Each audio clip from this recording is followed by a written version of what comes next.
in tomorrow, it'll be the non-calculator, okay? So that's what you worked on in this class yesterday, walked around and helped, right? That's the no calculator. So you'll have the 8 multiple choice questions and the FRQ, okay? So the no calculator portion, I am letting you have those little blue calculators. They'll be on your desk still tomorrow, and you can use it wherever. I'm not going to like sit there and watch over you, but I really was giving it to you for this problem right here, okay? So that way you can actually get the point and not have to leave it in a weird form or something like that, okay? So that's why I did that. That's what this little note said. We are going to be doing the calculator portion together, but it's not until Thursday, okay? So tomorrow, Wednesday, is the non-calculator. Then on Thursday, you'll be doing these problems. And then I staple them, and I grade them all together and do all that, okay? Most of our tests are going to be like that. Before you start, and in between every calculator problem, you're going to want to clear your rank. So second plus 7, 1, 2. And guys, this, I'm kind of preaching to the choir, as they say with this class. You guys are my like most focused class. You tend to have the highest scores. It's a good vibe in this class. It's a really good class. All my classes are great, but, well, you guys know so I have to say that. All my classes are really good. I'm just kidding. They are. But so anyway, what I would say is we're going to use the whole time, okay? And I'm going to go over every single problem. What causes us to fall behind is when people aren't paying attention and they get lost and they have to ask their neighbor and then their neighbor gets lost or whatever. So please just do these with me. Unless you feel super confident and you don't need my help, that's your prerogative too. But this video will be on Canvas, so if you need to refresh your memory on any of the problems, of course you can do that, okay? So let's look at the first problem. It wants the zeros, the x-intercepts, okay? There's 2 ways you could do this one. You could factor it. I don't advise it. That's a lot of work. There's a GCF, and then you have 4 terms, and you do the grouping, and there ends up being a difference of 2 squares. There's just a lot of stuff going on there, but that's a perfectly fine way to do that problem, is factor. And I showed the work on the key on Canvas. But what we're going to do is use our calculator. So I'm actually going to be showing you a bunch of new things, new-ish things, things you will know how to do once I show you, but whatever. Okay, so let's go to Y1 and type this in, okay? So everybody, if you're going to be doing this with us, you should already be typing so you're not falling behind. If you don't need my help, just get quiet so other people can pay attention. Okay, so you want to be really careful, type that in. Right. Okay. And zeros are x-intercepts. So let's look at the graph. And sometimes when we graph on the graphing calculators, we have to change our window or zoom and things like that. But if we want the x-intercepts, as long as we can see them on our screen, which of course we can, we don't have to mess with the window, you know, waste time on that, okay? So what we're going to do to find the zeros is, and this is where we're going to be a ton of the time today, is in this calc menu, where it says it's a blue calc, okay? So I'm going to hit second calc, and that gives me that menu. Remember, anything that's in blue, you have to hit second first. And I'm going to use the zero function, number 2, right? So when I do that, it's asking for left bound. That should be familiar. We've done that with mins and maxes before, where it asks for a left boundary and a right boundary.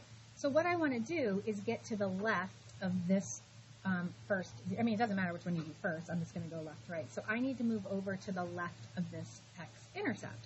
Where is my cursor right now? I don't see it. But it should tell you at the bottom of your screen where your cursor is. It's at 0.96 for me. I don't know about you guys. Probably the same place. Okay, so that means I need to go to the left. So just be patient. It's coming. It's coming. There it is. I just saw it pop. So, and you can always see its location by the ordered pair down at the bottom. Okay, so I need to be to the left of that 0. Now, that graph looks very up and down. But remember, it's not literally up and down. It's got a tilt to it. It's just hard to see it on here. So being below the x-axis is being to the left of that x-intercept. Okay, and so right now I'm above it or to the right. So if I hit my left arrow, I don't see it, but I know it just jumped somewhere down here, and that's fine. Okay, you can just hit enter. So that's my left boundary. You can even see at the top the arrow is to the left of your graph. You have an arrow as well. Now just use your right arrow button and get to the right, which is going to be above, right? Because it's actually going like this. And then I'm going to hit enter again.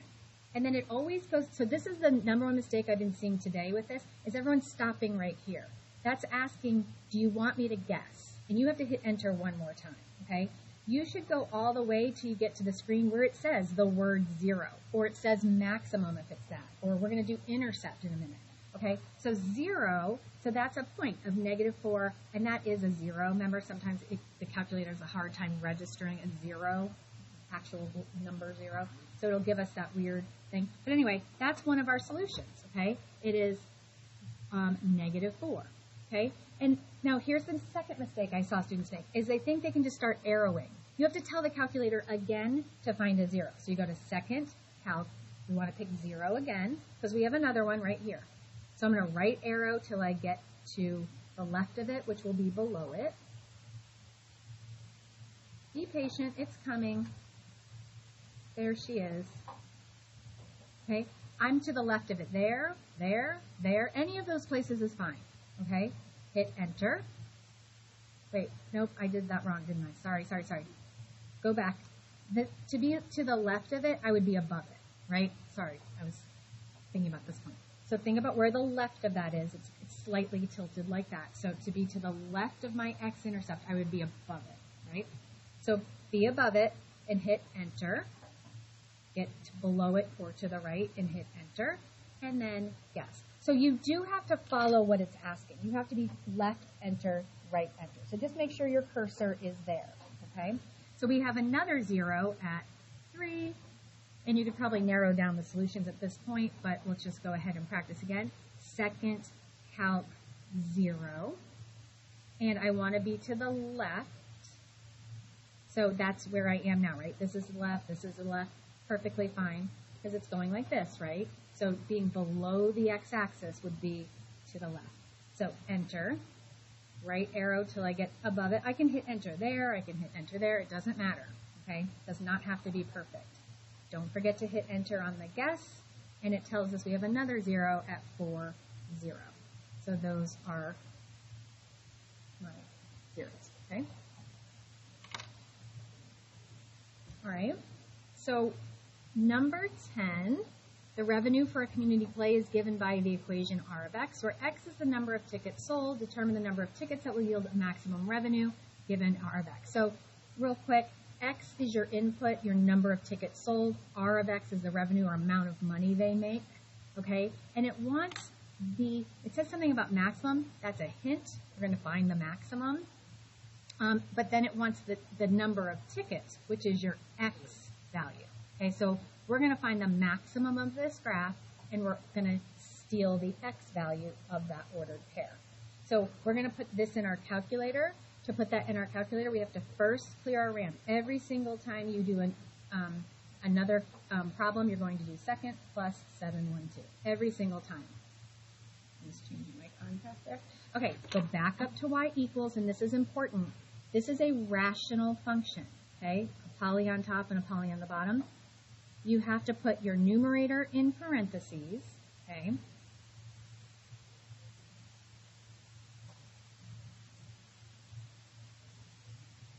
And if there was like a plus x or something, if there was an operation to perform in the denominator, so divided by, I would have to put the 400 in parentheses, and you'll see that on another problem. But since it's just a plain old number, you can put it in parentheses or not. It's your choice, okay? But if it was 400, like minus x squared in the denominator, you would have to put the whole thing in parentheses, and it's optional in this stuff. Okay, so we need to see the maximum, all right? Where is it? Well, this is the part you guys have to really watch. It's going to be, like, you can see what's happening. You can see it's like rising, and it's going to turn somewhere up there. But where is that? Sometimes we change the window. Like I like using my window feature versus zoom. Me personally, you'll see why over the next couple of things we do. But in this situation, I don't know how high to go. And I played with this problem before today, and I was like, it's really high up there. I mean, here's the answer, by the way. It's 16,900. That's where the y value is, where it turns, okay? So how would you ever have been able to predict that with this? It's not easy. Okay, so here's what we're going to do. We're going to use our zoom out button. Now watch. Zoom, and then number 3, right? Now, this is where your calculator is your friend, but it's a very sensitive, temperamental, annoying friend, okay? Once I did that, so I did zoom out, right? So I want to zoom out so I can see where that is. Once I get there, I'm going to hit enter. Now watch on my calculator, and I'm going to steal your agenda. Okay, so so you guys can recognize whatever calculator you're using. So on mine, watch when I hit enter. So I'm going to hit enter right now, and it's going to zoom out like 1 level. I don't know what it means. But in the top right, see there's like a little like clock looking thing? It's working. When this calculator is working, you let it work. You can't keep pressing enter or it spazzes out on you. When it's done, and it only takes a couple seconds, okay? And you don't have to keep going in. I'm going to keep hitting enter. See how it's moving? I'm going to hit enter again. Okay, I think it's like 7 or 8 times I have to hit it. But don't just sit there and hit enter or else you're going to confuse it. See, we're almost there. Well, I think I already went too fast, but I think I did. I wasn't watching.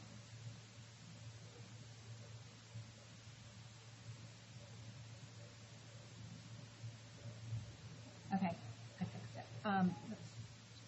See, there's not much you can mess up. Everything's still there. All right, so I hit enter again, and you have to keep going until you get to that point. Okay, so let me show you what it looks like on your calculator. You might have already figured it out.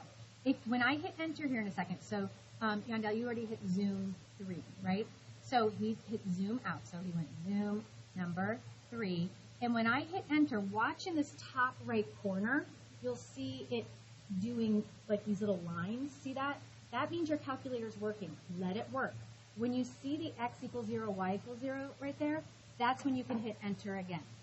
And you have to be a little bit patient, but just watch for that to go away until we get to, and it will happen. Trust the process. Especially since number 10 on the test is going to be this exact same problem. You can see we're almost there. Now you're starting to see where it turns, and that should be the last time I have to do it. Okay? So a little bit annoying, and there are a couple different ways. I don't have time to show you all the different ways. That's pretty much, I think, the fastest way for me to show you how to do it. But once you see the maximum, we've done this step before. Remember, we're going to go to the calc menu, second calc, and we want the maximum, right? So we're going to hit number 4. Remember, we were just doing 0 a minute ago. Now we're using number 4. And it's going to ask us the same questions, left bound, right bound. Same idea. You want to be to the left of the max. This is a perfectly fine spot where I am right now. I can get a little bit closer if I want to, but you don't have to, it does not have to be perfect. It can be a really wide area, okay? So enter, and then go to the right side. That's fine. I'm going to hit enter. Remember, it's going to say yes. Keep going until you get to where it tells you. It says max in the bottom of your screen, right? That's how you know you found it. And that's where I got this ordered pair right here. 2,600 is the X value, number of tickets to make $16,900. Okay? And that's why I chose D as my answer. Okay? All right. Okay. You good? So right now we are on track to have probably about 10 minutes left at the end of class. So if anybody needs some special one-on-one help, I will do the best I can to reach all of you. But try really hard to stay with me. I know that was some kind of new stuff, but try really hard to stay with me so we can get through it and have some extra time. Okay? All right. Next one, we don't need our calculator at all. Graphs. So these are all rational functions. It's asking you which one of them has an HA of y equals -2. If you remember, so this is a quick review of horizontal asymptotes, okay? You look at the degree of your numerator and the degree of your denominator. So you have to find your leading terms. So in this problem, 2 equals 2. Whenever that happens, you make a fraction of your leading coefficients and simplify. So I guess you could use your calculator if you needed to there. That's not -2, so that's not my answer. Okay, look at this one. 2 equals 2. So make a fraction with your leading coefficients. Y equals 2 is not the same as y equals negative 2. So it can't be that one, can't be that one. 3 is greater than 2, right? Anytime the numerator has a bigger exponent degree than the denominator, you would have none. So it can't be that one. And this one, be careful, because remember, the leading terms are not always in the front. This denominator is not in standard form. That would be the leading term of the denominator.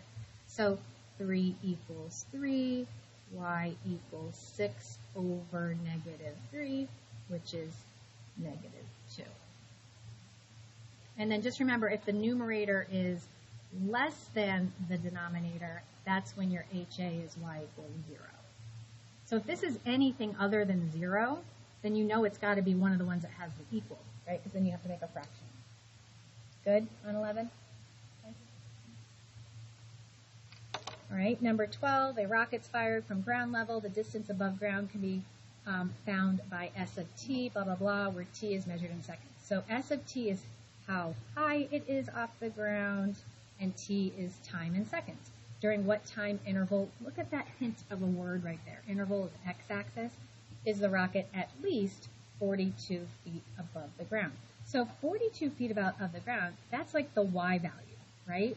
It's asking for time, which is the x value. Plus you can look at the choices, says seconds, okay? So let's, before I tell you how to finish it, we know we're going to put it in our calculator, okay? So let's clear our RAM over and over again. And type it in, 68. So we're using x instead of t. That's okay, right? Just the input. You call it any letter you want. So this is a parabola, right? X squared with a negative in front, so it opens down. Fun fact. Okay, and let's just see what it looks like when we graph it.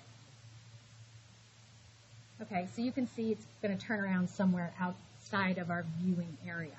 Now, so here's the thing. We want to know when the y value is 42, okay? When the y value is 42, what are the two x values?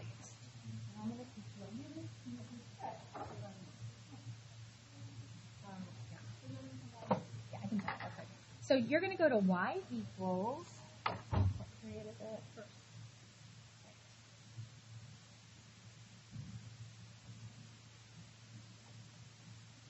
Good? Yes. Okay, sure.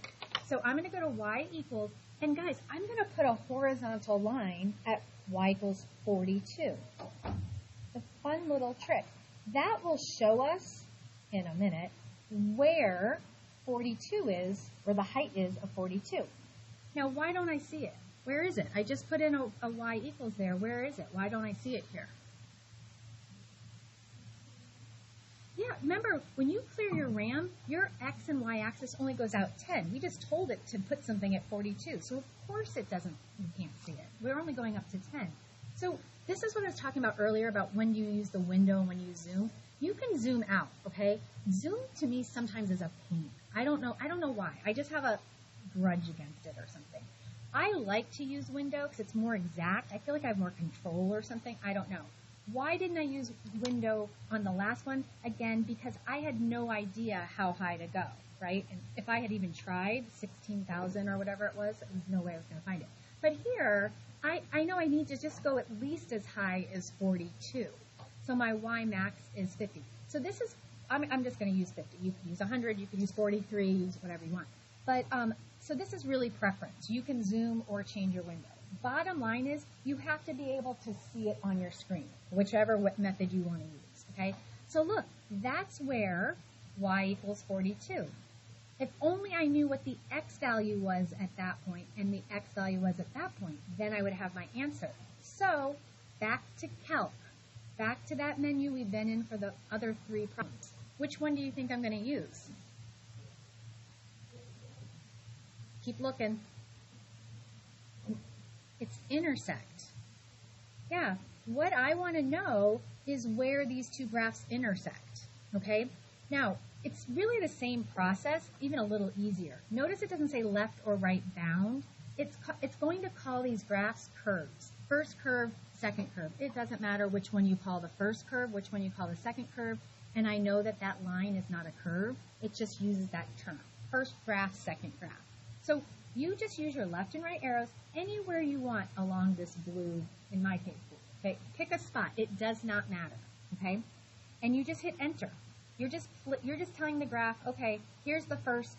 You're telling the calculator, here's my first graph. Enter. Look how it jumped to the other quote unquote curve. Just hit enter again. You don't even have to move it. It doesn't matter if you're left, right, up, down, anything. As long as you have a little marker on the blue and the red, that's all that matters. And it says guess, hit enter, and it tells you there's an intersection at x equals 0.75 and y is 42. Isn't that fun? So you probably already know that your answer is this one, because it's the only one that has that, but let's practice finding intersection again. So again, you have to go back into calc every time. If there's 15 intersections, you have to go into calc and hit intersection each time, 15 times, okay? So we're going to pick intersect and arrow over to the other intersection. Yep. Y equals, remember I put a horizontal line at y equals 42. So that put that there. I changed my window so I could see it. Intersection number 5. So anywhere you want. And you could start on the, well, just don't make it harder. Wherever your cursor is, or move it to, near the other intersection. Right there is perfectly fine. I can hit enter right here. Watch how my cursor jumps to the other quote unquote curve, line, graph. It jumps right to it. And all you have to do is hit enter. I mean, you can move it, but you don't need to. You don't ever have to move it. Hit enter. Do we want you to guess? Remember, that's always going to be there. You have to go one more button. And it even tells you we have an intersection at 3.5 comma 42. So at the height of 42, we have these two x values. It's a neat little trick to figure out how high something is, like what the x values are at a certain height. Just put it in as a horizontal line. So y equals 42 is that horizontal line. Okay. Number 13 are the ones we did on Friday. If you were not here Friday and or have not watched the video, you might be a little lost. Clear your RAM.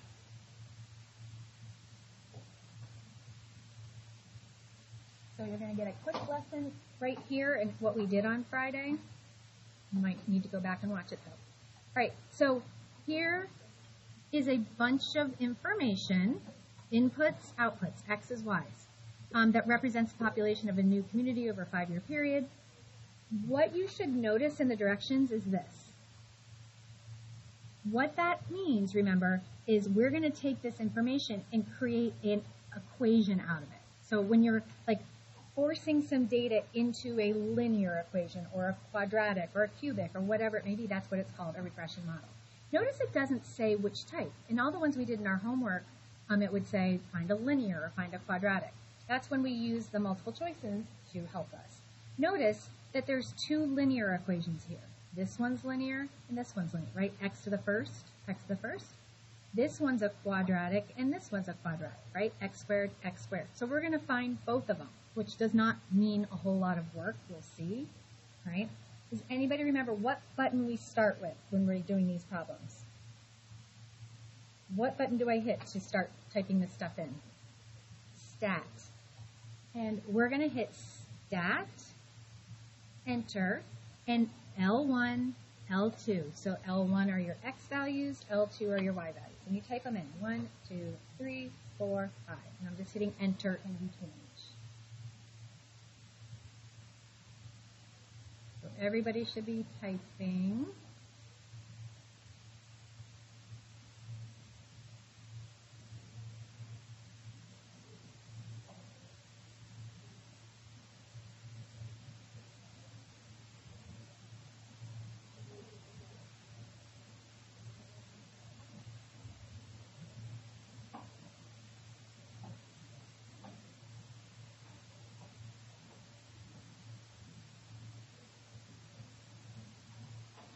What button do I go to next? stat again, right back where we started. Stat, over to calc, and let's do linear first. So we're going to choose number 4. It should say linear regression. Remember, you don't change any of this stuff, but when you get to store, we want to store it in the brain of the calculator. Alpha, trace, and Y1 is a perfectly good spot. So alpha, trace, enter. So we're telling it to store this equation coming up here in a second in Y1. There's the equation our calculator came up with. That's not your final answer. Be careful. That does not mean that A is our answer. It means D is not our answer. Between those two linear equations, this is the right one. We haven't decided if it's going to be linear or quadratic yet. Okay? Using this same information, we already put it in. We don't have to do it again. Just still go back to stat, calc, and this time you're going to hit number 5. Don't get ahead of me. Remember, we already stored something in Y1. You don't want to erase it. So you're going to do alpha, trace, don't hit enter, go down to Y2. Okay? Enter, enter, enter. So we get the 463, blah, blah, blah. This is not our final answer. It just means this one cannot be our answer, right? Between this linear or this quadratic, you're at a 50-50 chance if you forget the rest of the steps at least, okay? Now look, we stored them in Y1, Y2, so if you go up to your Y equals, they're just hanging out there. So what we want to do, though, to be able to decide which one is turn our stat plots on. Notice we started with the word stat.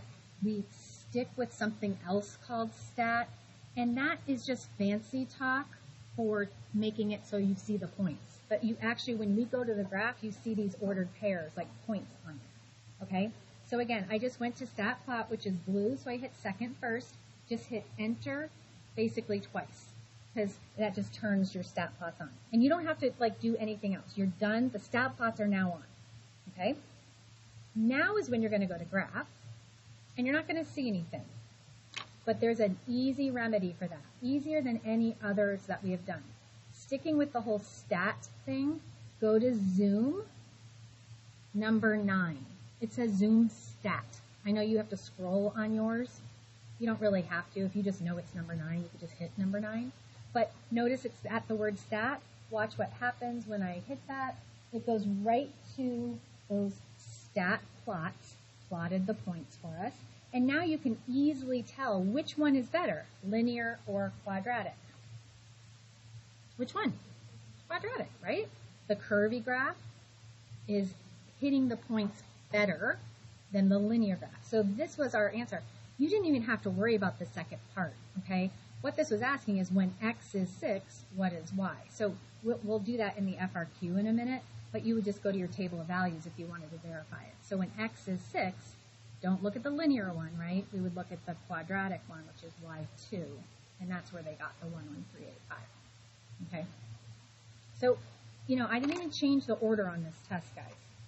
It's all going to be the exact, you know, I don't try to confuse you, trick you, any of that stuff. All right, one more calculator problem before the FRQ.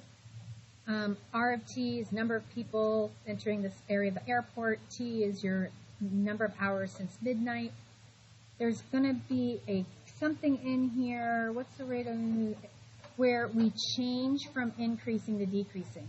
Guys, that is the maximum. Think about it on a graph. Where do we change from increasing to decreasing? It's a turning point, and that would mean a maximum. So we're going to do max again. Okay? So clear your RAM. Back up to y equals, and type it in.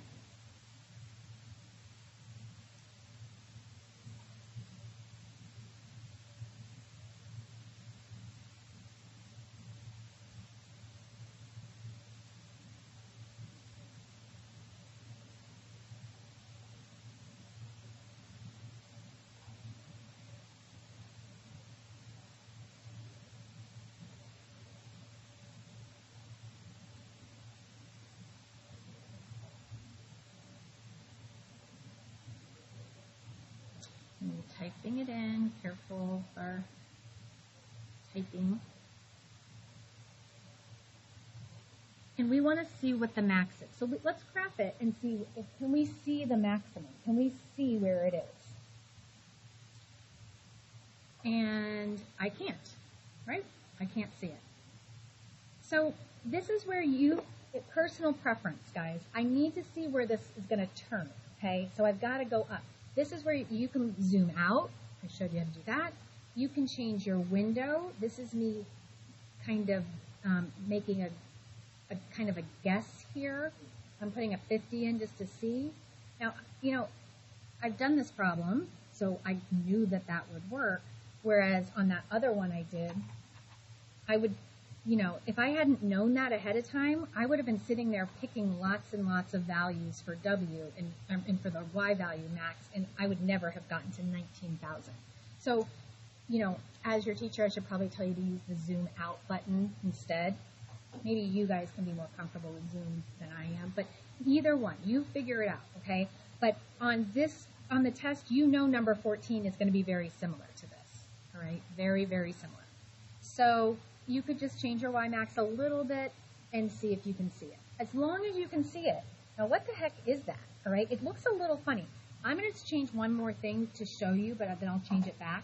If I just move my graph to the right, which I didn't have to do, you can see that max a little better. So you could stay here if you wanted to.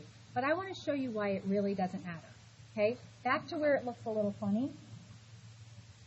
I know there's a max somewhere in there. Somewhere in this huge area. That's fine. Let's just do it.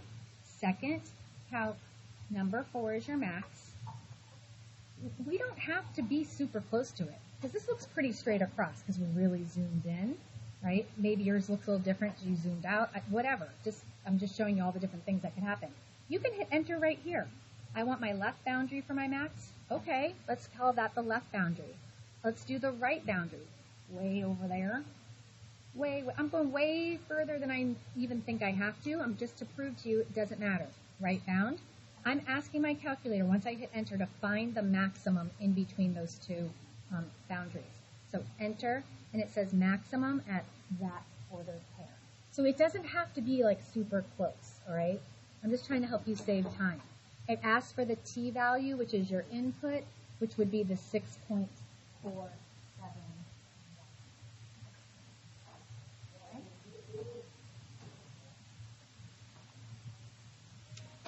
This is a freebie. Freebie. It doesn't look like a freebie, does it? It's a freebie. Look. It's saying there's an x to the 4th polynomial, which means it should have 4 solutions, okay? It gave us one of them. It gave us another one. Let me just go through a few of these, okay? The equation has 4 real solutions. No way. If there's an I, that means it's not real. So it already told us this is one of the solutions, so it can't have 4 real solutions, okay? Does it have 3 x-intercepts? Nope. Imaginary numbers will never be on your graph. They're a solution, but they're not an x-intercept. This is your answer, and it's going to be your answer on the test. Here's why. Guys, remember, imaginary numbers come from negatives under the radical, where you get 2 solutions, always. I's travel in pairs. So if you have a minus 0.823i, well, you better believe that there's also a plus I. So they're always going to be together. Freebie, freebie, freebie, freebie. And it's just going to be different numbers. Don't even read the problem. Pick the right answer and go on to your FRQ. Good? This FRQ is really easy, actually.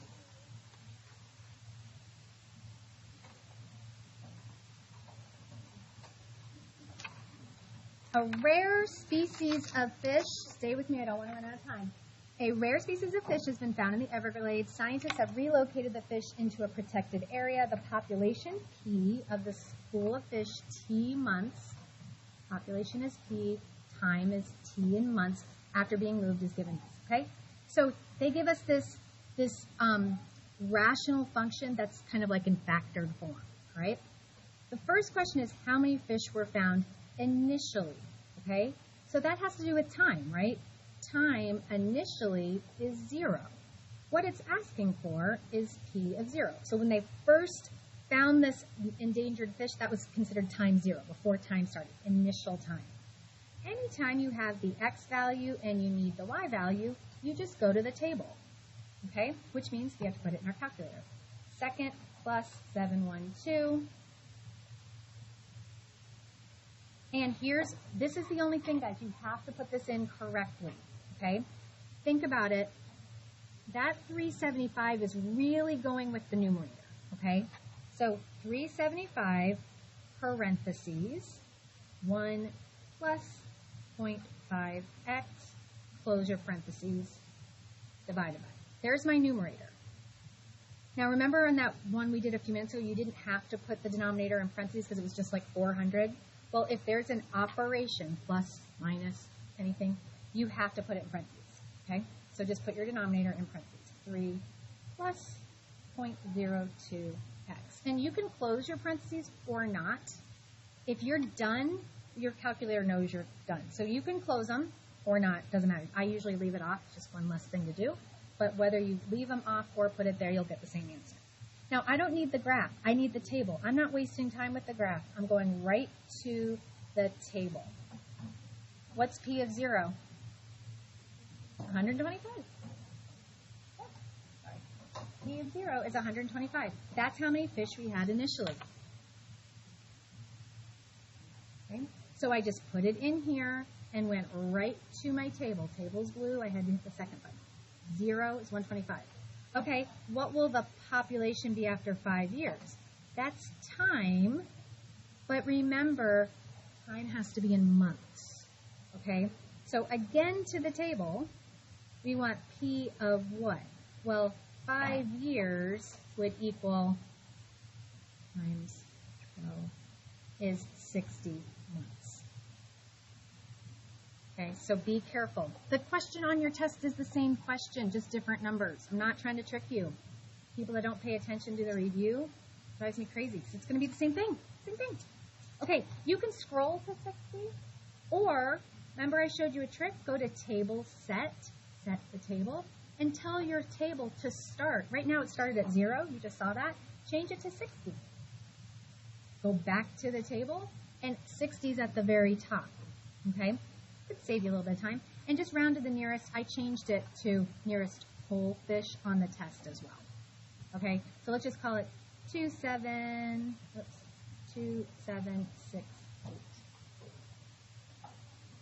Okay, started out with 125. 5 years later, 60 months later, we're at that amount. Okay, limit notation to state the end behavior. Guys, this is a rational function. In a rational function, we use the horizontal asymptote to tell us. We need the horizontal asymptote. Remember, horizontal asymptotes are sometimes called end behavior asymptotes, okay? And we only need the right end behavior because to the left is negative infinity, and we don't have a negative number of fish, okay? So in a real-world problem, we only ever need the right end. I wouldn't mark it wrong if you put left, but you don't need it. So basically, we just need the horizontal asymptote. I need the horizontal asymptote. Okay, how do I find that? All right, we just did it in a different problem where you need the degree of your numerator and the degree of your denominator. Okay, so let me just go up here for time's sake, and I'll just look at this. So what's the degree of my numerator? Well, remember, this is in factored form. I need to distribute the 375 to the numerator. There's nothing I need to do to the denominator, okay? It's just a 1 in front of it, basically. So when I distribute this, I will get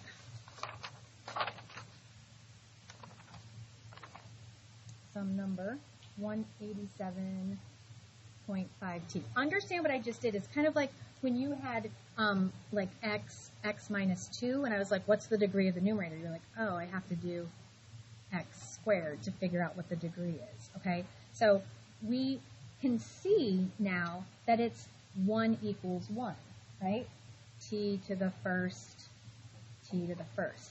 That's when we have to look at the 187.5 over 0.02. You don't have to write all this. I'm just kind of showing you that. So I just need to simplify that fraction, right? I just took the leading coefficients, 187.5 divided by 0.02, and I get 9375. That's my horizontal asymptote. Picture it. Close your eyes and picture it. There's some graph, and way up at 9,375, I have a horizontal asymptote that's stopping me from going any higher. So as I go to the right, what is my graph going to approach? This number. Okay? So the limit of, go find the name. God, I'm writing so messy, I'm sorry. Limit of P of t as x, and we only care about right end behavior. So positive infinity is 9,375. So this problem is all about knowing how to find the HA.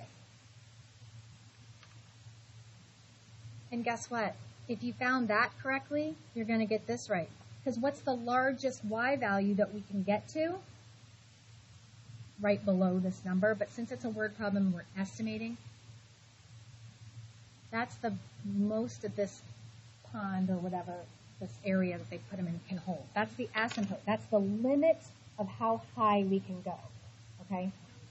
Don't overthink it and think, oh, I should put a 4 there because we don't touch the asymptote. In a word problem like this, we just use the same number because it's like an estimate. Okay? That's like our limit, as high as we can go. Okay? So these two answers are linked. You can get this one right, you're going to get that one right. Okay? Notice I didn't even look at the graph one time. I didn't even hit graph. I used the table the whole problem. Okay?